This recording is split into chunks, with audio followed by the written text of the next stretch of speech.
Jeremias, capítulo 33, versículo 3 diz: Clama a mim e te responderei, revelando-te grandes coisas misteriosas que ignoras. Precisamos entender que conhecer as promessas é só o primeiro passo na construção da nossa história.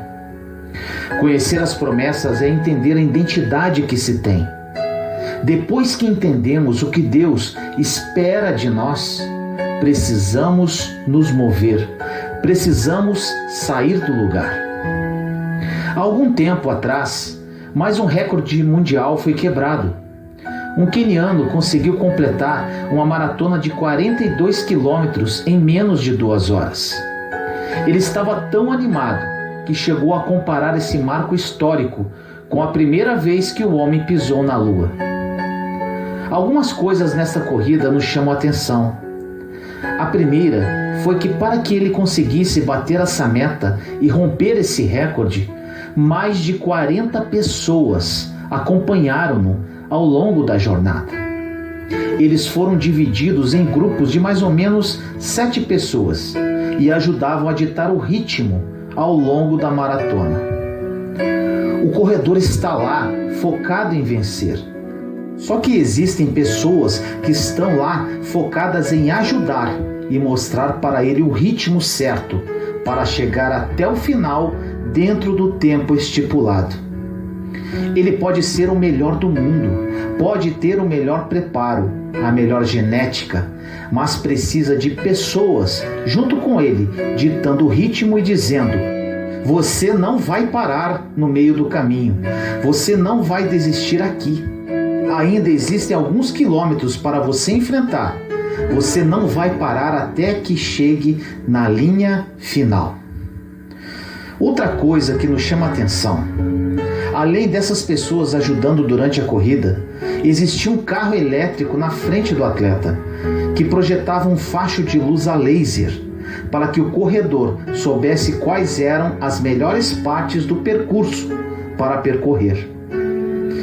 Tiramos uma grande lição disso. A nossa jornada de fé é exatamente como a maratona. Tem muitas pessoas que estão cansadas porque acham que a velocidade para chegar é o mais importante. Mas a nossa jornada de fé não tem nada a ver com o quão rápido vamos chegar no final. É sobre chegar ao final. Não é tão importante como começa, mas sim como termina. É sobre isso que esta mensagem vai falar. O maratonista tem mais preocupação com detalhes acerca da sua jornada do que a maior parte dos cristãos tem a respeito da sua jornada de fé. Hoje é um dia importante, pois é um dia que você precisará escolher, porque antes de você começar a correr, você vai precisar fazer algumas escolhas para a sua jornada. Como? Quem serão seus conselheiros? Os seus combustíveis? Quais serão os próximos passos? Quais guerras vale a pena lutar?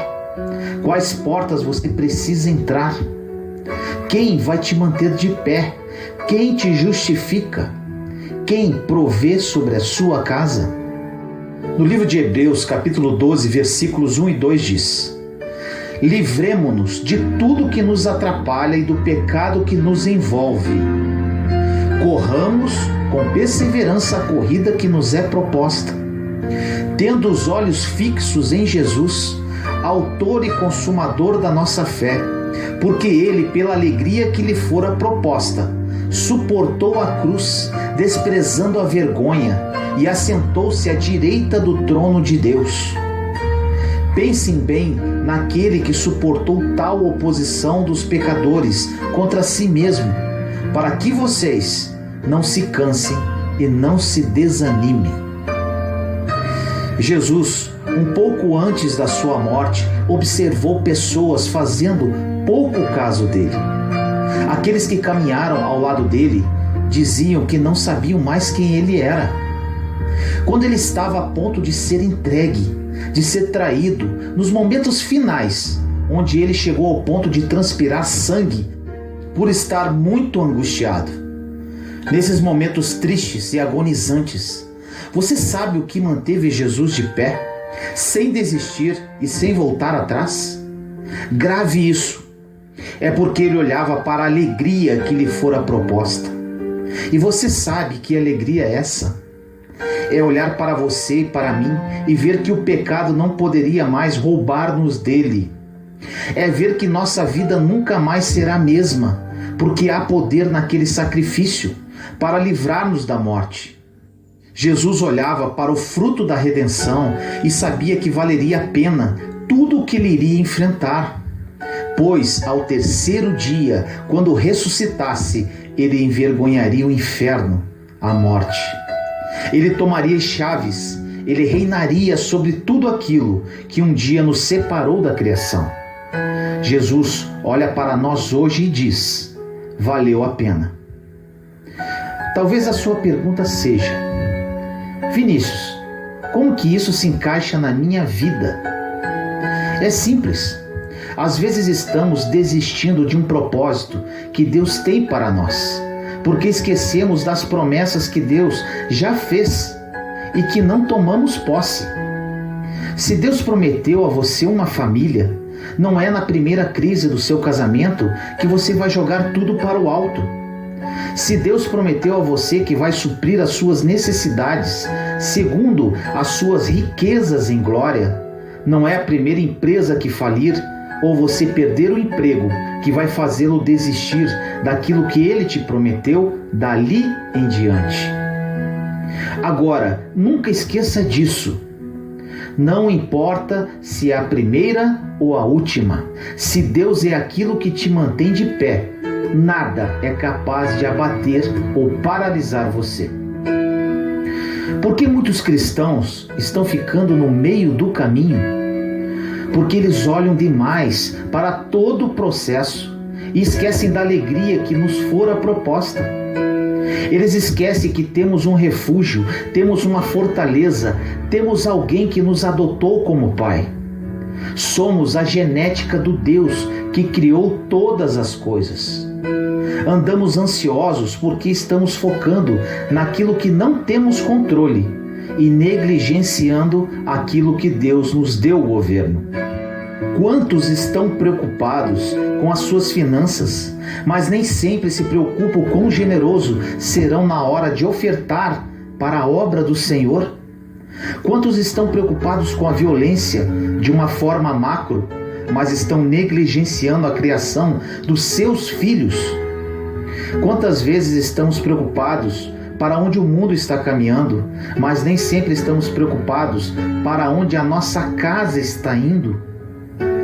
Quantas vezes assistimos no noticiário coisas ruins e ficamos mais preocupados com as coisas lá fora do que está acontecendo dentro da nossa casa e nem estamos percebendo? Precisamos entender que Deus estabeleceu para nós o sacerdócio, governo e autoridade. O que ele está dizendo é: cuida daquilo que eu te dei e deixa que o restante eu cuido. Deixa eu ser o Deus da sua vida. Cuida do seu sacerdócio, da sua liberalidade, generosidade, dos teus filhos, da sua casa, do seu casamento, da sua empresa. E você diz: mas Deus, o Brasil vai quebrar, está a ponto de um colapso financeiro. Te afirmo agora, se Deus for a sua esperança, a provisão não vem do mercado financeiro, nem da bolsa de valores, nem do presidente. A tua provisão vem de Deus, que fez o céu e a terra. É isso que você precisa lembrar todos os dias. Uma pergunta interessante para você: Jesus para você é importante ou suficiente? Por mais que as duas coisas pareçam quase as mesmas, elas são completamente diferentes. A vida de uma pessoa muda radicalmente quando ela tira Jesus apenas de um lugar de importância e coloca-o num lugar de suficiência. Jesus não é só mais um dos nomes. Jesus agora se tornou o único nome. Jesus não será mais uma opção de socorro quando a doença chega. Jesus é a única opção de socorro. Jesus agora não será a última opção quando a crise financeira aparece. Jesus é a sua primeira opção, porque é Ele que provê. É Ele quem dá a semente, o que semeia. É Ele que te dá a unção criativa para enxergar o que ninguém está enxergando. Precisamos definir se Jesus vai ter um lugar de importância em nossa vida. O motivo pelo qual o evangelismo fracassa muitas vezes é porque não parecemos com o Cristo que professamos. Um exemplo: falamos para a nossa família que Jesus é suficiente, mas na primeira crise financeira nos sentimos abatidos e começamos a esmorecer na fé.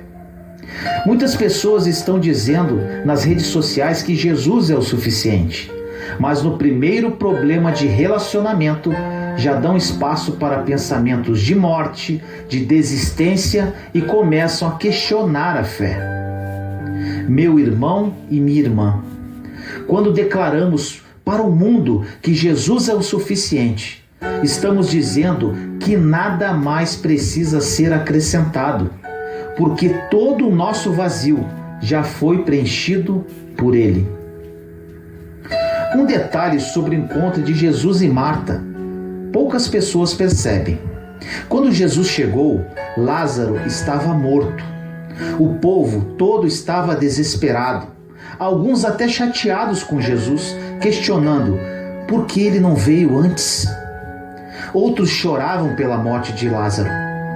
A Bíblia diz que quando Jesus chegou e aproximou-se de Marta, ela disse em João 11:21, se você tivesse aqui, o meu irmão não teria morrido.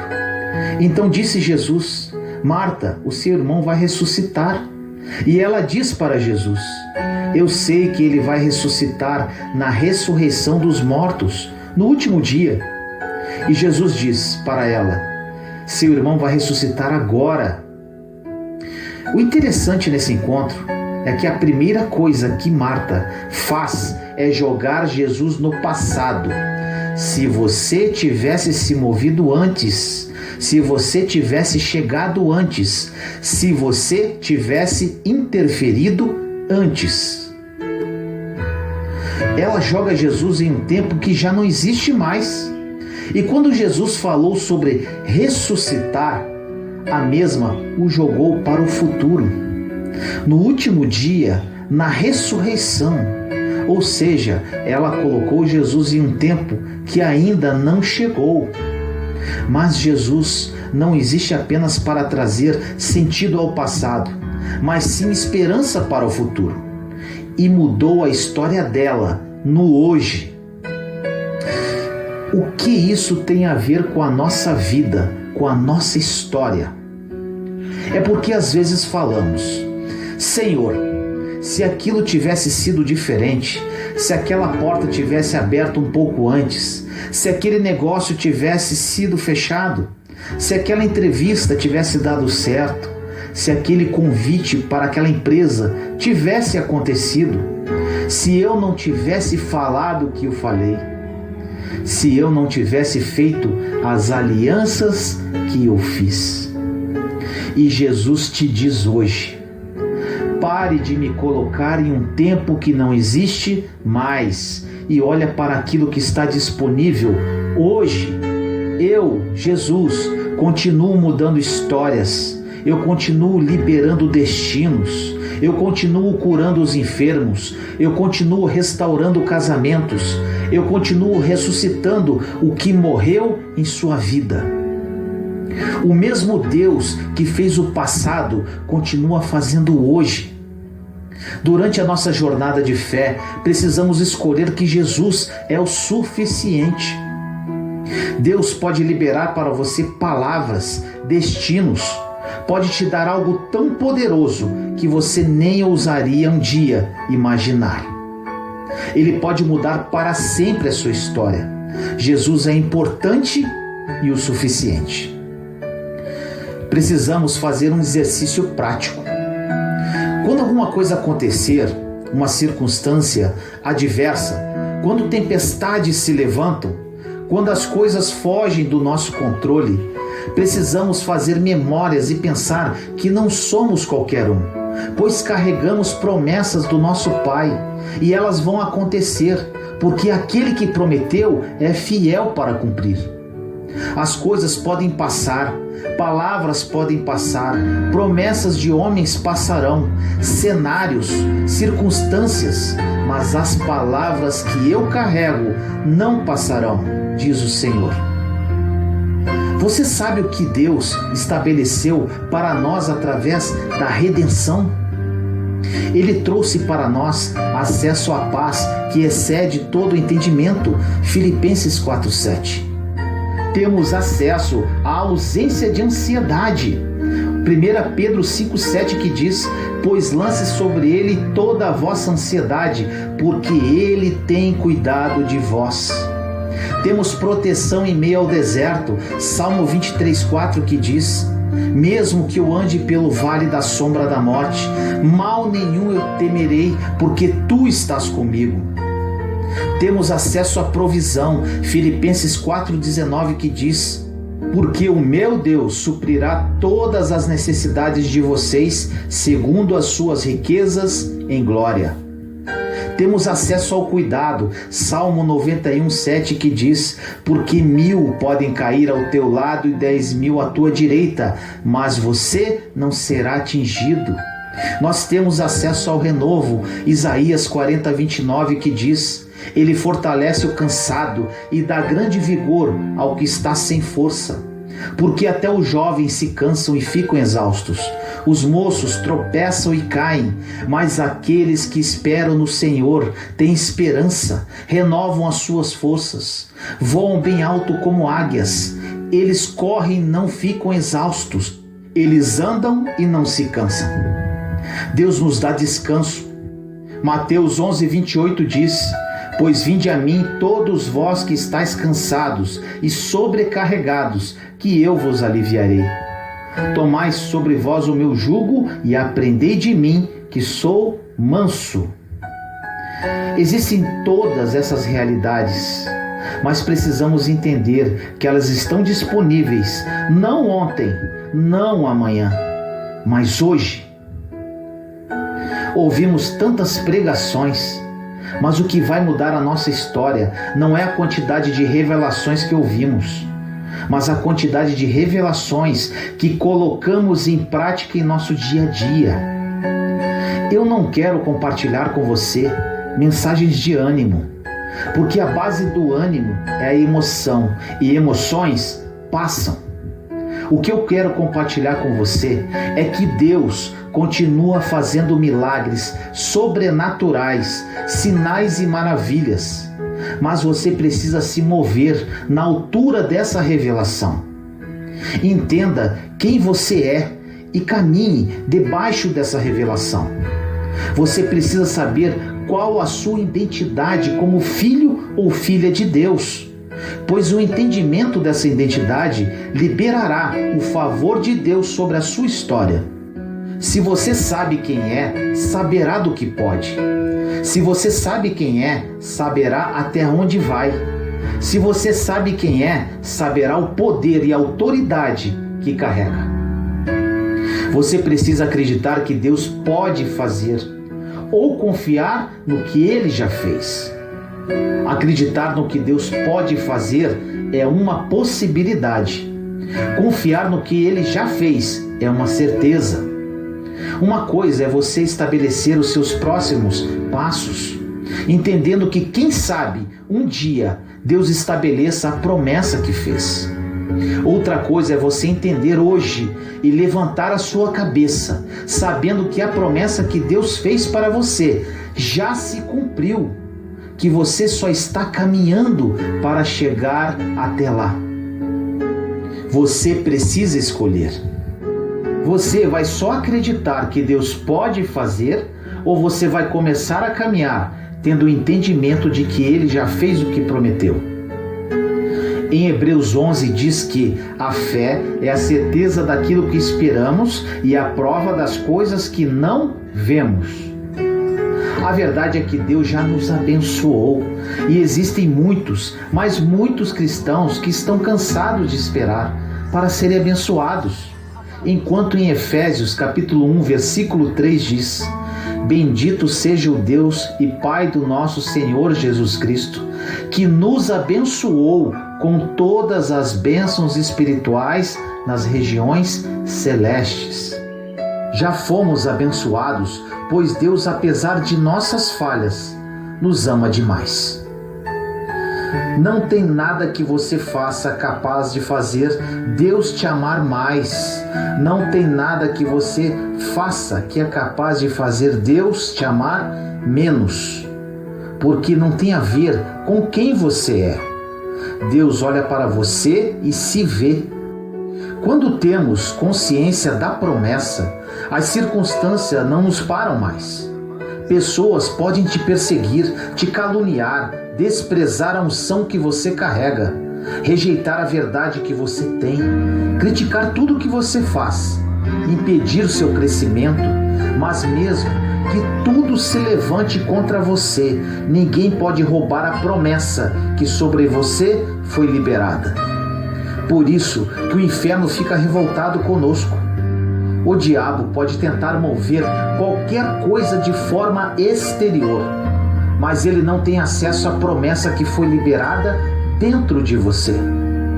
Podem tentar paralisar você por fora, mas ninguém consegue paralisar o que foi depositado dentro. É por isso que uma consciência inabalável a respeito de quem você é faz com que você tenha uma fé inabalável para viver o que Deus te prometeu. Você precisa escolher se vai viver um milagre ou se vai construir uma história. Isto depende apenas só de você.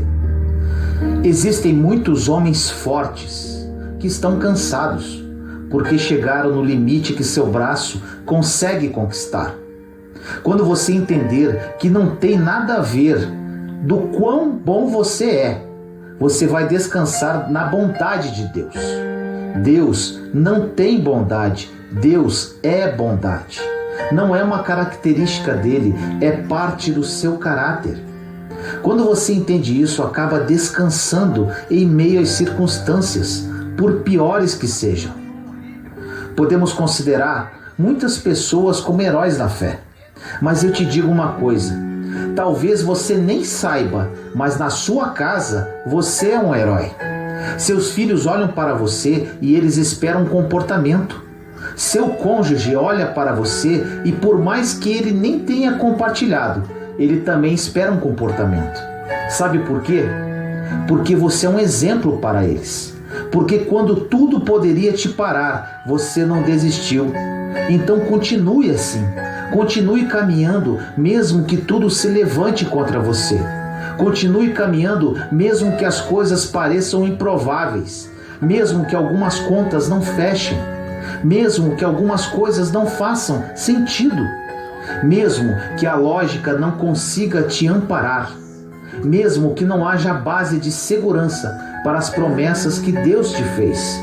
Porque a glória de Deus se revela em meio às impossibilidades. Não precisa fazer sentido para ninguém, se fez sentido para quem te prometeu. Se fosse para você viver uma vida qualquer, você poderia servir a um Deus qualquer. Mas se você está servindo um Deus de impossibilidades, comece então a pisar sobre as impossibilidades. Se você está servindo a um Deus sobrenatural, comece então a desejar o sobrenatural.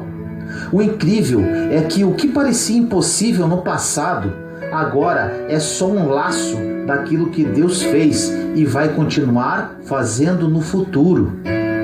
Deus te diz para fazer memória de tudo aquilo que Ele já fez lá atrás, porque isso será o combustível que você precisa para continuar crendo que Ele continuará fazendo lá na frente também.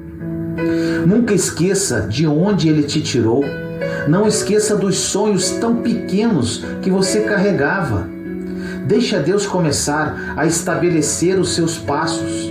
Deixa Deus começar a escrever as próximas páginas da sua história. O que é mais fácil? Colocarmos o cajado no mar ou fazer o mar inteiro se abrir? Procurarmos no meio da multidão alguém que tenha 5 pães e 2 peixes, ou multiplicarmos isso para que milhares de pessoas comam? Lançarmos uma pedrinha ou derrubar um gigante? Rolar uma pedra ou fazer o morto ressuscitar? Vencer o inferno, as doenças, as potestades, a morte, ou só aceitar aquele que já fez tudo isso e se entregou por nós? Faça o que é fácil. Deixe que Deus faça o impossível. Faça o simples e veja o que só Deus pode fazer. Você deseja viver até onde consegue ir ou deseja ver milagres? Na verdade, dizemos que acreditamos em milagres, mas fazemos de tudo para não depender de um. Deus diz para você que milagre não é uma saída de emergência. Milagre é a expressão de quem Ele é. Milagre não é o socorrer de Deus quando nada mais parece fazer sentido. Milagre é Deus te colocar em lugares onde você não poderia ir sozinho. Milagre não é só um socorro quando se esgotam as possibilidades. Milagre é a sua primeira possibilidade e a maior de todas as outras. Milagre é alguém que era completamente improvável para os outros. Agora começa a construir uma história junto com Deus. Milagre é alguém que não tinha nada para oferecer, mas foi comprado a preço de sangue por alguém que tinha toda a glória e se despiu de toda ela para ter você de volta. Milagre é um Deus que conhece todos os nossos pecados e ainda assim continua nos desejando mais que todas as coisas. Milagre é quando olhamos para os nossos filhos e não conseguimos explicar para eles como é maravilhoso ser chamado de pai. Milagre é Deus confiar a única mensagem capaz de mudar uma geração de homens falhos como eu e você. Milagre é entrarmos cansados e sairmos renovados. É entrarmos sem esperança e sairmos sonhando. É entrarmos com pensamentos de morte e sairmos com a própria vida de Deus sobre nós. Um milagre é uma mulher que não pode ter filhos começar a gerar. Milagre é um Deus que se fez carne e ressuscita no 3º dia. E Ele está disponível a todo aquele que nele crê, e assim será salvo. A morte não pode parar você, o pecado não te para mais. O teu passado não te para mais. Não há condenação para aqueles que estão em Cristo. Isso é milagre. Deus quer que experimentemos isso.